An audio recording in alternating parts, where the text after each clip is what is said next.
Real, e power minus pi by 2 दोनों constant है, दोनों रियल नंबर है, कहीं पे आयोटा नहीं बचा। Can you observe?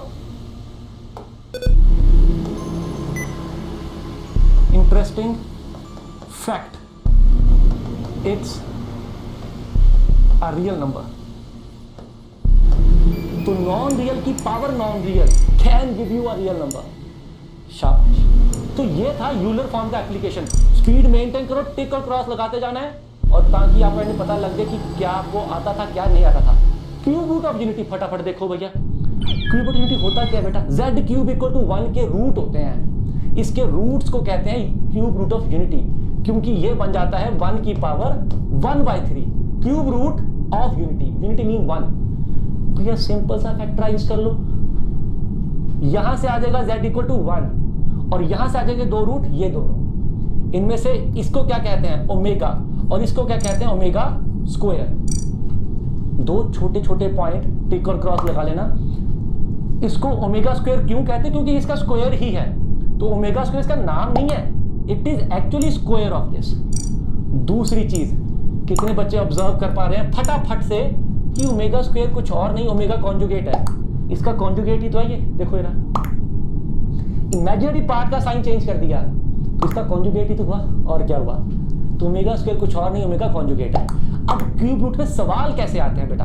Cube root पे सवाल आएंगे उसकी प्रॉपर्टी बेस पे, इन प्रॉपर्टीज पे सवाल आएंगे, राइट? मेजरली ये इन दोनों पे सवाल आएंगे। सवाल वो देंगे कैसे? पहली बात तो ये, वो कभी भी सवाल में, आपने अगर पेपर एनालाइज किए हैं जेईई मेंस के, कभी भी सवाल में ना डायरेक्टली नहीं लिखते omega is cube root of unity, no.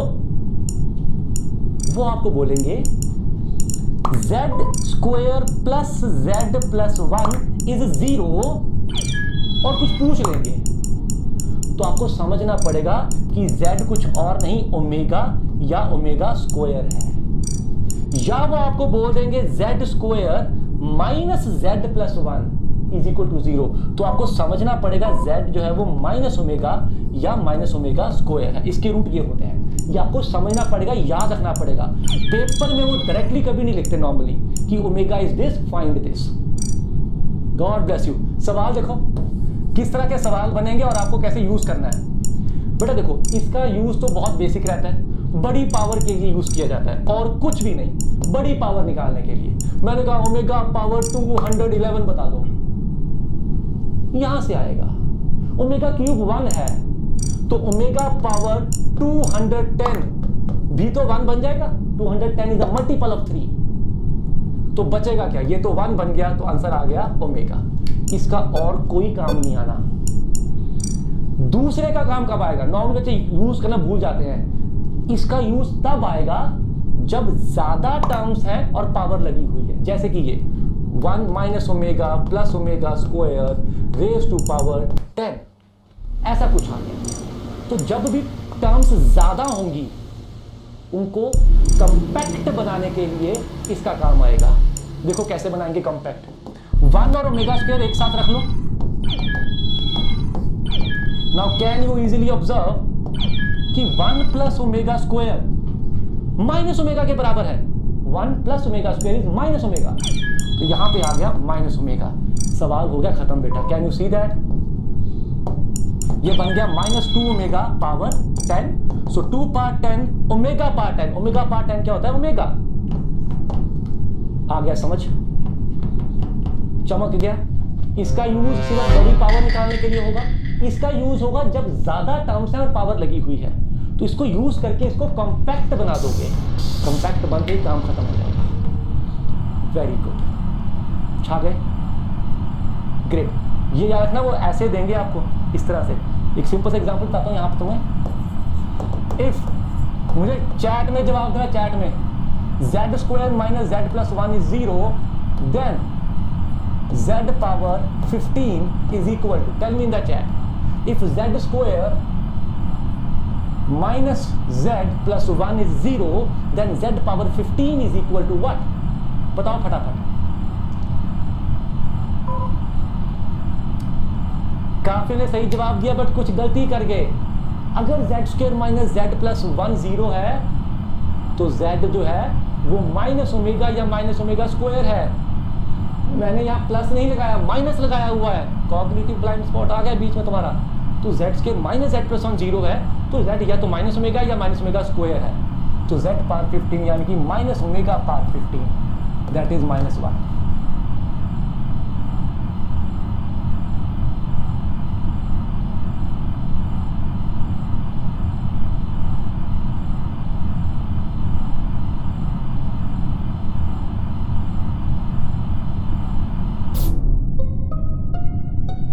तो answer is -1।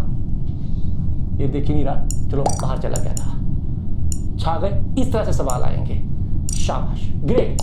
Geometrical interpretation of modulus. Modulus का ज्योमेट्रिकल इंटरप्रिटेशन क्या होता है? देखो, पहली बात तो ये है, जितने भी सवाल ज्योमेट्री के नॉर्मली आते हैं उनमें से 90% से ज्यादा z को x प्लस आयोटा y रख के आसानी से हो जाते हैं। देखो, हो तो ऑलमोस्ट 100% ही ऐसे जाते हैं। z को रखो x प्लस आयोटा y, काम खत्म, राइट। बट उनमें से 90% ऐसे होते हैं जो इस तरह आसानी से होते हैं। कई बार कुछ सवाल ऐसे होते हैं जो ऐसे थोड़े इनएफिशिएंट हो जाता है, तो वहां पे ये चीज थोड़ी ज्यादा स्ट्रांग हो जाती है। फटाफट देखो, पहले तो आपको z2 माइनस z1 का mod distance between z1 and z2 पढ़ना है। Distance between z1 and z2। तो मैंने कहा z minus 1 plus iota mod is equal to 4। आप इसको कैसे पढ़ेंगे? Distance of z from 1 plus iota is 4। तो z किस पे लाई कर रहा है? z किस पे लाई कर रहा है भैया? Distance of z from 1 plus iota, 1 plus iota mean 1,1। z का डिस्टेंस इस पॉइंट से 4 यूनिट है, तो z जो है एक सर्कल पे लाई करेगा जिसका रेडियस 4 होगा। आता है समझ? आता है समझ? फटाफट बोल दो। Distance of z from 1,1 is 4, right. तो आप अगर डिस्टेंस की तरह पढ़ेंगे तो वो काम आसान हो जाएगा। शाबाश। फटाफट एक क्वेश्चन देखो जो हमने पीछे अभी किया था, जो ट्रायंगल इनइक्वालिटी के साथ। अब उसको आप करेंगे ज्योमेट्री के साथ। आओ ज्योमेट्री से देखें, फटाफट सवाल है, एक देखेंगे और आपको सब समझ आ जाएगा। z माइनस 1 का mod is 1। Find z minus iota का मैक्सिमम वैल्यू। ये हमने अभी थोड़ी देर पहले ट्रायंगल इनइक्वालिटी से किया था और अभी इसी को हम कर रहे हैं ज्योमेट्री से। सुनो भैया, z कैसा है? z का डिस्टेंस 1 से 1 के बराबर है भैया। 1 मीन्स 1,0, 1 मीन 1,0। कॉम्प्लेक्स नंबर बैठे हो आप, तो z लाइक करेगा एक सर्कल पे जिसका डिस्टेंस 1,0 से 1 होगा।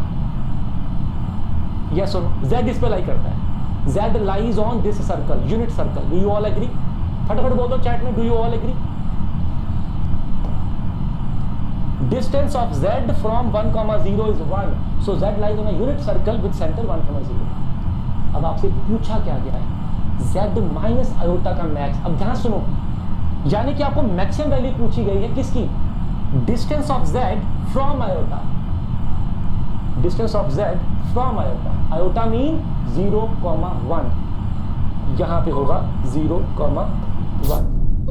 तो भैया इस सर्कल के पॉइंट्स का इस पॉइंट से मैक्सिमम डिस्टेंस पूछा गया है। थोड़ा बहुत सर्कल याद है ना? किसी भी पॉइंट का सर्कल से मैक्सिमम डिस्टेंस कैसे निकाला जाता है? वो तू क्या आ गया बीच में? हट जा। Distance from centre plus radius PO। तो मैक्सिमम वैल्यू क्या है? OP plus R। कुछ याद आया? OP plus R। Exactly Ricky ji, बिल्कुल सही बोला आपने।